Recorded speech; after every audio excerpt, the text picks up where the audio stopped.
2, 1, 0, ignition. What's up, guys? We're here on the red carpet for the world premiere of Mission Impossible, standing here in front of the lunar lander, where anything is possible when Tom Cruise is involved. You guys stay tuned, because we're catching up with all the stars, and it's coming up right now.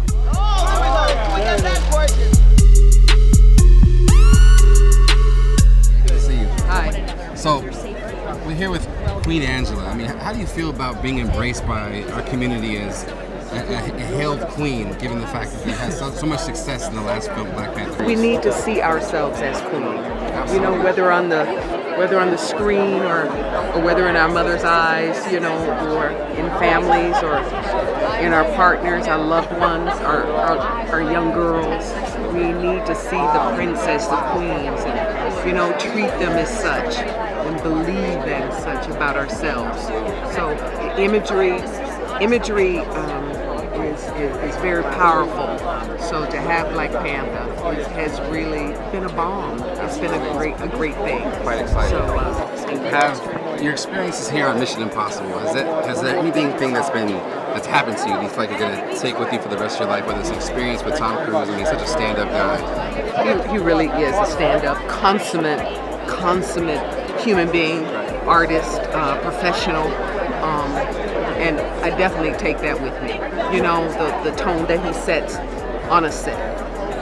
How to arrive, how you can be on top of the world and you can treat everyone as if they're on top of the world with you.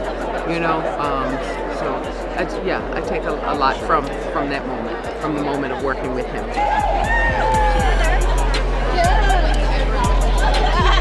too. I had so much fun doing it. Thank you. Nice to meet you. Nice to meet you. Michael. Hey, Mike. So, you know, the practicality of these stunts, you know, has it ever changed over the years as the technology changes since the beginning to where we are today? Well, the first time I did it on Mission 1, actually I remember being on taps of one of my first films and really seeing stunts and seeing how that was applied to story. Definitely has developed. Still, a lot of the technique we use is old school technique. You know, just, you know, as limited amount as possible. But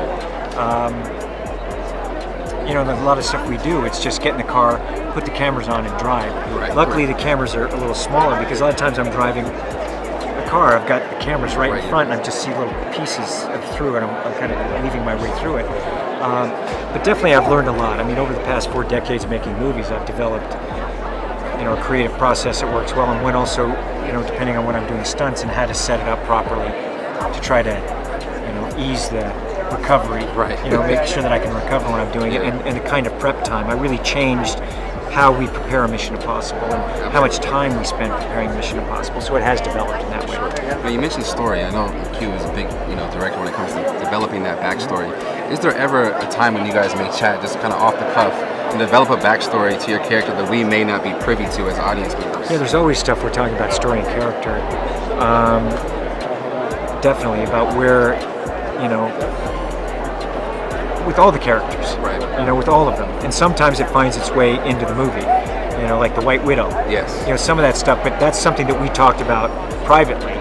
You know, that was our, and then it develops into what it became, and so there's things that we talk about, story and tone and character, kind of what we want the movie to be, what we want the audience to feel, and then we kind of, it finds its way into the movie. Absolutely.